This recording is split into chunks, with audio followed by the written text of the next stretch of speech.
Dios les bendiga, Dios les bendiga. Bienvenidos, bienvenidos. Hoy vamos a hablar acerca de María Magdalena. Lo bello de la palabra de Dios es que cada vez que la abrimos la Biblia, Dios nos habla. Y yo creo que tenemos algo que aprender hoy, que Dios nos quiere hablar acerca de la vida de María Magdalena. Vamos a empezar en el Evangelio de San Lucas, el capítulo 8, en el verso 1. Dice: aconteció después que Jesús iba por todas las ciudades y aldeas, predicando y anunciando el Evangelio del reino de Dios. Lo acompañaban los 12 y algunas mujeres que habían sido sanadas de espíritus malos y de enfermedades. María, que se llamaba Magdalena, de la que habían salido 7 demonios. Y María, que se llamaba Magdalena.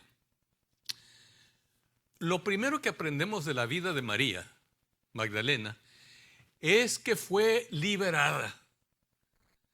Cristo le dio su libertad. Había estado atada, controlada por 7 demonios. 7 demonios. ¿Se imaginan la vida de una persona? No sé si a veces ven a la gente en la calle que no está en sí. Algunos es enfermedad mental, pero muchos son enfermedad que viene por las drogas, la cual llama a los espíritus.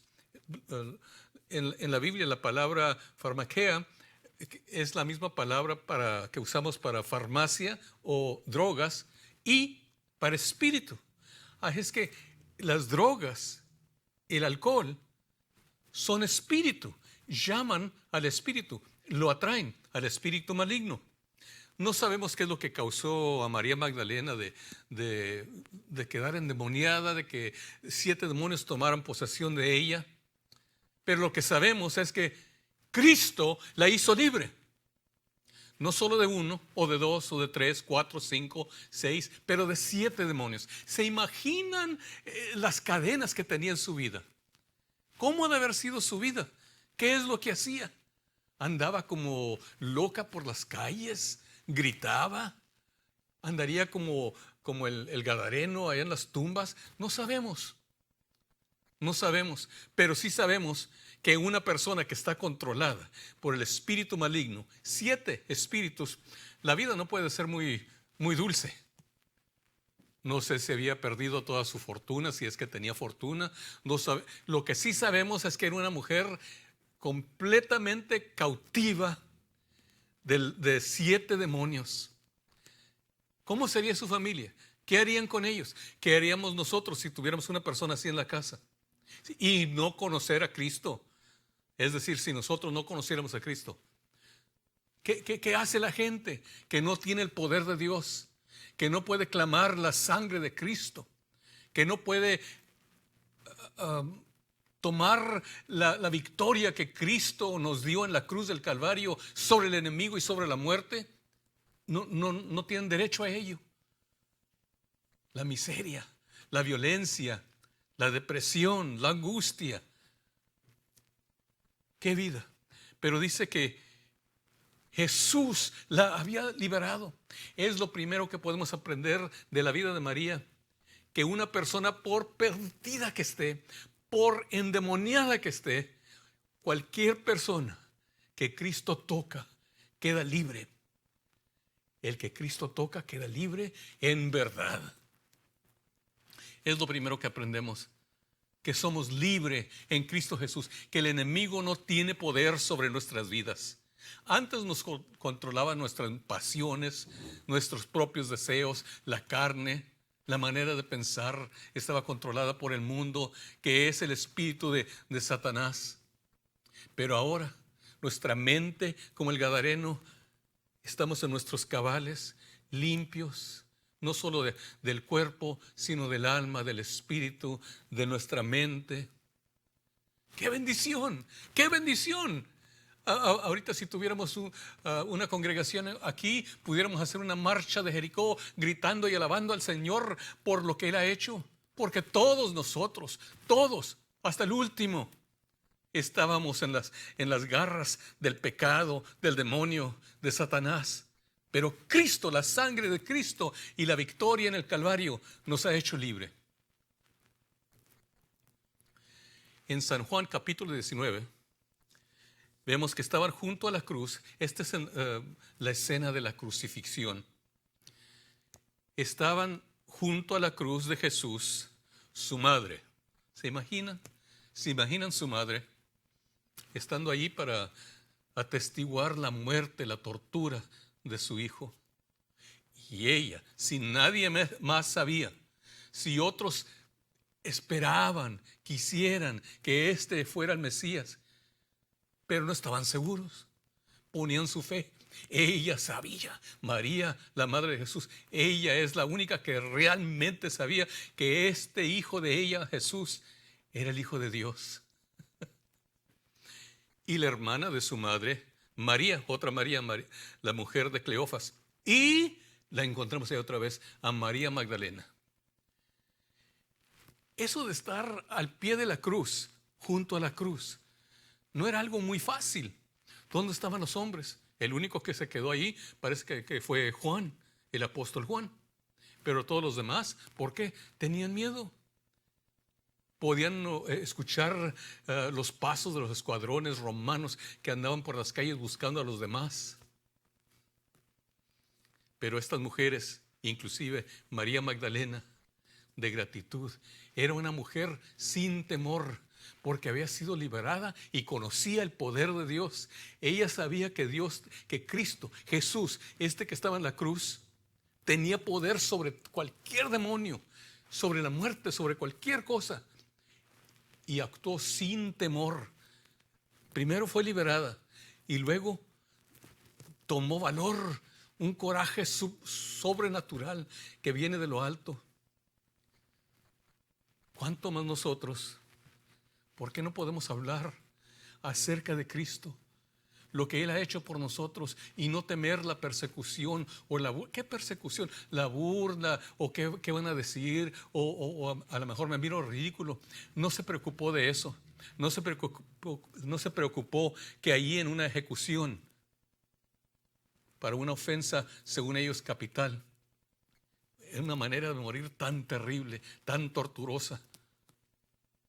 Ella estaba ahí, estaban estas mujeres, entre ellas María Magdalena, mujeres sin temor, no le tenían miedo ni al diablo, porque Dios, Cristo, la había hecho libre de Satanás y sus demonios.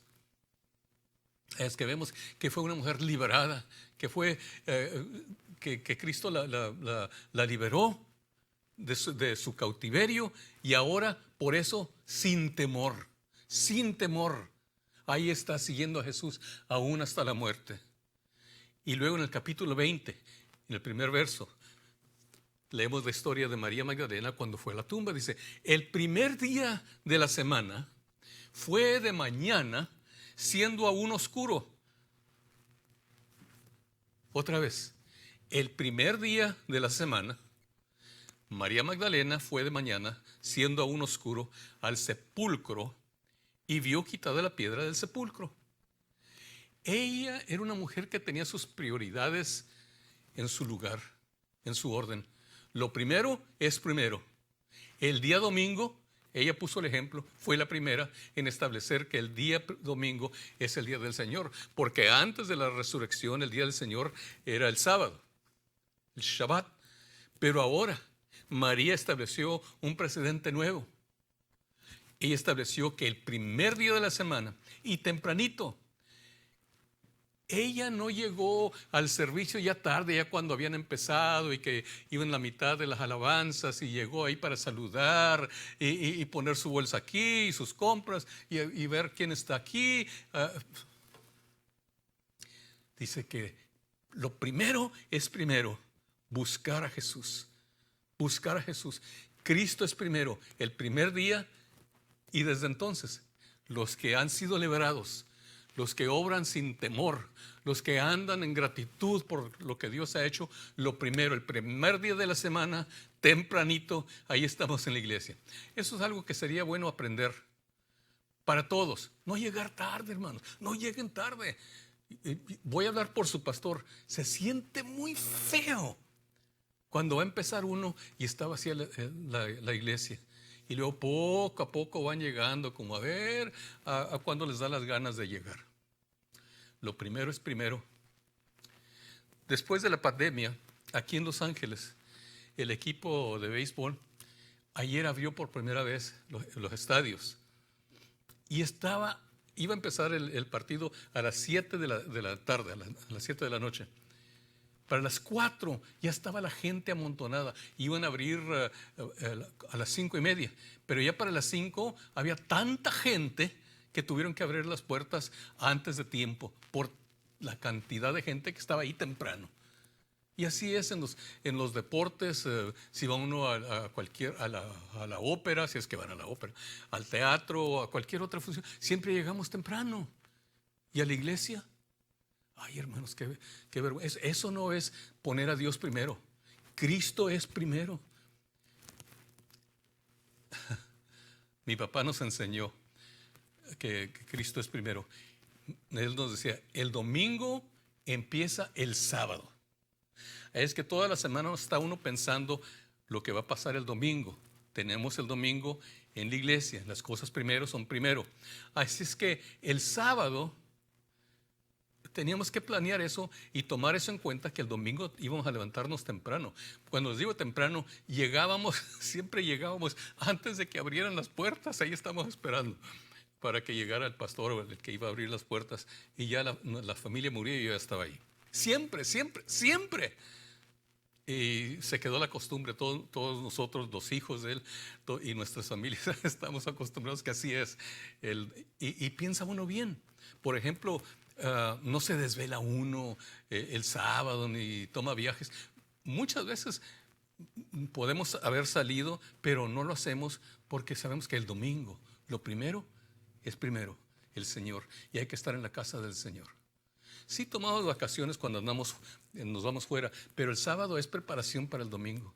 Me acuerdo mi papá, antes cuando se acostumbraba, limpiábamos bien, planchábamos bien toda la ropa para el domingo, y los zapatos todos bien boleados, ¿no? y listos ahí debajo de la cama, ya todos listos. Y en la mañana ya sabíamos, bien desayunados y todo, y listos, porque las cosas primero son primero, y lo primero es Cristo. Fue, aunque su amado maestro ya había muerto, ya lo habían enterrado. Vio cuando se llevaron el cuerpo, todo destrozado y ensangrentado. Pero ella fue tempranito a buscar a Jesús. Y es la otra cosa que aprendemos de ella. No solo era una mujer que había sido liberada, una mujer sin temor, una mujer que aprendió a poner las cosas primero. Pero en el capítulo 20, verso 11 dice, pero María estaba afuera llorando junto al sepulcro. Mientras lloraba, se inclinó para mirar dentro del sepulcro. A ver, yo sé que lo trajeron, que lo enterraron, y ahora la piedra está quitada, pero fue a ver. ¿Qué es lo que aprendemos? Que María era una buscadora de Jesús. Ella buscó a Jesús. Lo buscó, lo siguió hasta la cruz. Lo siguió cuando lo bajaron y se llevaron el cuerpo martirizado. Y vio dónde lo enterraron, dónde lo sepulcaron y la piedra que pusieron. Y ahora viene otra vez a buscar. Aunque ya había muerto, ella buscaba a Jesús. Oh, que Dios nos diera un corazón de buscar a Jesús. Salmo 5 dice que de temprano voy a buscar a Jehová. Mi voz vas a escuchar por la mañana. Más antes de ir con el psicólogo, antes de ir con el psiquiatra, antes de ir con el médico, aún antes de ir con el pastor, hay que buscar a Jesús. Cuando hay problemas en el hogar, no hay que averiguar, no hay que pelearse, hay que ir a buscar a Jesús. Buscar a Jesús. Cristo es la respuesta para todo, para todo.